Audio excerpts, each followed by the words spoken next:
The G20 summit is set to begin in Bali this week. Several world leaders are expected to attend, the same with Indonesia as the host. The summit comes at a crucial time for the world, given the backdrop of the war in Ukraine and rising tensions between Russia and the West. But how are these tensions shaping the negotiations at the G20? Our principal diplomatic correspondent Siddhant Sibbal spoke to India's Sherpa for G20, Mr. Amitabh Kant, in Bali. Listen in. So you have been engaged in conversation with your counterparts for 3 days now. The Sherpa meeting, the fourth Sherpa meeting is underway. How difficult the conversation this time has been, given that there is this backdrop of Russia-Ukraine conflict and there is a looming sense of Cold War between the West and the Russians. So do you see that impacting the conversation, and will there be a ministerial document, the document of the head of the governments who are meeting here? Are you hopeful that this will come out this time?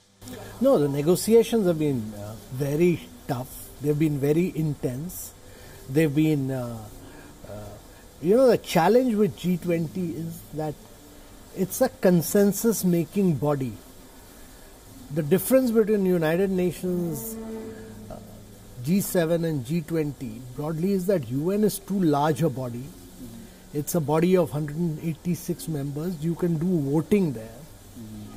G7 is too rich, too elitist a body. G20 comprises of both the developed and the developing world. But the important thing is that it works out of consensus, and once it decides to work on a consensus, then it is able to drive certain action. And it has done this in the past. It has got the world out of financial crisis. It has got the world to manage global debt. It has created the FSB, the Financial Stability Board. It has taken action during the COVID. And this is one body which is capable of taking action on behalf of the world. And the objective here is to get everyone around to a consensus to drive growth, to drive progress, to drive financial inclusion.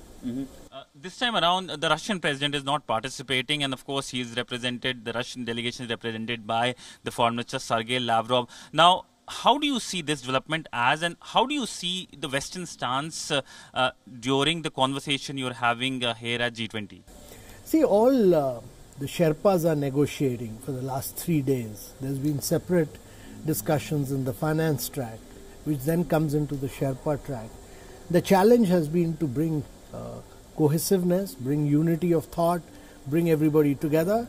We've managed to do it so far, and we are very hopeful that we'll be able to do this. We'll come out with a good communique, which the leaders will then be able to announce and sign and take it forward. That's the objective, that's the intention. We are all working together to make this achieved.